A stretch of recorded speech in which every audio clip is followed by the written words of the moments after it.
Benvenuto o bentornato nel Bosco delle Streghe, caro pellegrino dell'ignoto.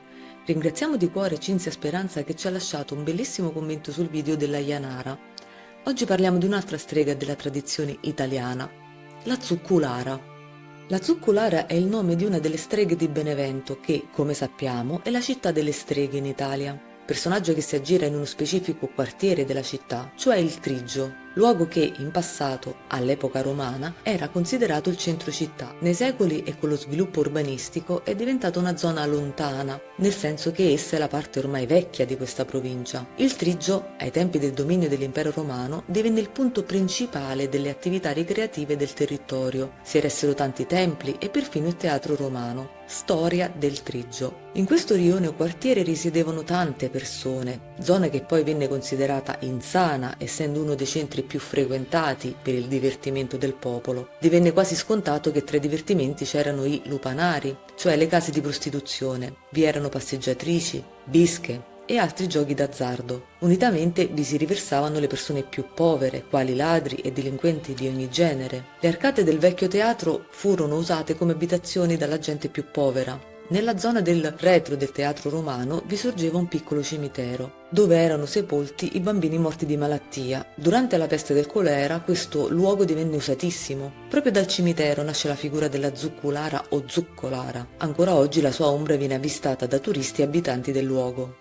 Chi è la Zuccolara? Tra le leggende che parlano del mito e della nascita di questa strega, ne abbiamo estratte 3 che sono le più interessanti. Le abbiamo scelte poiché esse sono sostenute da testimonianze dirette, ritrovamenti, reperti e addirittura da frasi scritte in volgare latino. La prima versione è quella che ci parla di una donna che veniva identificata con il termine Zucculara. In realtà esse erano le donne che si prostituivano come professione, però che avevano dei figli legittimi dai propri clienti. Queste donne decidevano di essere madri, ma comunque non erano né sposate e non potevano nemmeno sapere chi fosse il padre dato i numerosi clienti. In poche parole, i figli erano solo loro. Il termine quindi zoccola indica appunto questo tipo di peripatetiche che sono madri e prostitute. Il termine zucculara che le identificava era dato dal fatto che queste peripatetiche, note anche come passeggiatrici, camminavano di notte in cerca di clienti. Per questo motivo consumavano le suole delle scarpe. Pensiamo che comunque si parla di gente estremamente povera ed è per questo che, per chi doveva camminare molto, si usavano degli zoccoli o suole di legno. Le peripatetiche usavano appunto gli zoccoli che facevano rumore. Ciò era utile sia perché il legno durava di più, ma anche perché il suono di questi zoccoli avvisavano i clienti notturni che c'erano delle donne pronte a prostituirsi. Il termine quindi indicava colei che indossa gli zoccoli, da qui zucculara in dialetto. In un secondo tempo questa parola divenne esclusivamente identificativa di donne peripatetiche che avevano dei figli illegittimi. Però come arriviamo a dire che esiste la strega nota con questo nome? Le peripatetiche non vendevano solo il loro corpo, ma anche la loro conoscenza della magia o delle erbe. Utilizzavano le loro conoscenze con i clienti per raggiungere diversi obiettivi. Tra l'altro, alcuni ingredienti per i propri incantesimi di magia nera richiedevano sangue, capelli, urina di bambino o altro. Ebbene, questa strega era quindi una donna che aveva dei figli illegittimi, ma che li usava per fare magie. Nelle tante testimonianze recuperate c'è chi addirittura parla di sacrifici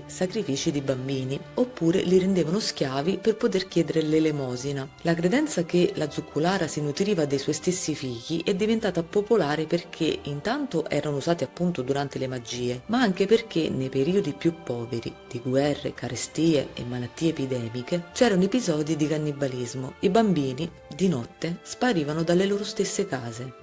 Ecate, la figura di Zucculara. Vediamo che però la storia di questa strega si ricollega al mito di Ecate, dea della magia, degli incantesimi e dei fantasmi, detta anche la trivia. Il termine trigio deriva dal latino trivium, cioè le 3 vie. La dea è rappresentata con 3 facce che guardano in 3 diverse direzioni. La sua statua o effigie, cioè l'immagine, era posta agli incroci come protettrice delle vie, il tutto per onorarla. La dea rappresentava 3 età, giovane, adulta e è vecchia, 3 regni, cielo, terra e inferi, in quanto ella poteva viaggiare e regnare su tutti questi regni. Dea guardiana della soglia del mondo dei morti, in quanto accompagnò Persefone da sua madre Demetra, dopo che era stata rapita da Ade. Ecate è la divinità della luna nera e durante la sua fase, cioè nelle notti senza luna, indossa dei calzari metallici per far notare la sua presenza agli uomini quando essa si trova sulla loro via, in poche parole fa rumore, mentre quando la luna è crescente indossa i calzari dorati. Infine, durante la notte di luna piena invece indossa dei calzari di bronzo. Potrebbe essere questa la divinità ad aver dato luogo al mito della strega Zucculara. Terza versione. Come abbiamo detto, ci sono ben 3 versioni sulla nascita di questa strega. Ne abbiamo citate 2 e questa è l'ultima, cioè la terza. Questa ci racconta di un mito, di una madre che perse i suoi 4 figli di malattia. Nessuno di loro superò mai i 6 anni, 6 come era il numero del diavolo. La comunità accusò la donna di averli uccisi perché impegnata a lavorare oppure ad amoreggiare e, presa dal rimorso, fece un patto con il diavolo per far tornare in vita i bambini. Purtroppo però i bambini erano già stati sepolti. Il diavolo quindi li riportò in vita, ma la madre poteva solo udire i loro lamenti o i loro pianti. I piccini si calmavano solo quando la donna si avvicinava alle loro tombe, gli parlava, li consolava o portava dolci e fiori. La donna allora dannò la sua anima in modo che potesse rimanere in eterno in compagnia dei suoi bambini, che erano diventati immortali poiché la morte non poteva più toccarli. La sua anima e il suo fantasma continuano a proteggere ancora le tombe, in modo che nessuno possa mai rubare le sue offerte sulle tombe dei propri figli. L'aspetto della Zucculara. La Zucculara è descritta come una donna magra e pallida, ha un'età indefinita, però in molte testimonianze che l'hanno vista la reputano una donna giovane, altre ancora una donna vecchia e gobba, e infine troviamo chi addirittura pensa che sia una bellissima fanciulla dal viso scarno e magro ma dal corpo molto seducente. Si aggira di notte per le vie del Trigio, indossa degli zoccoli di legno e si ode il ticchettio dei passi sulle pietre della strada. Bussa alle porte delle abitazioni.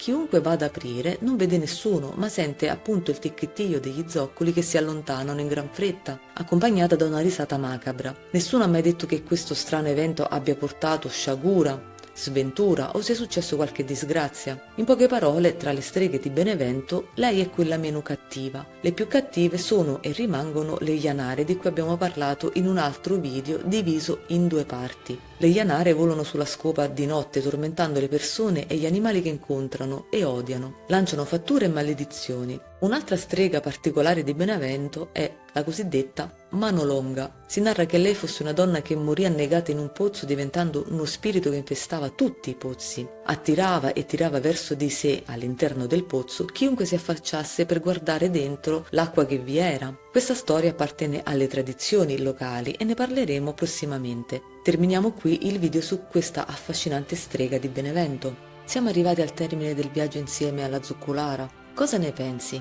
Ti piace questo personaggio della stregoneria italiana? Faccelo sapere con un commento, lascia un like se il video ti è piaciuto e iscriviti al canale per rimanere aggiornato. Un saluto dal Bosco delle Streghe.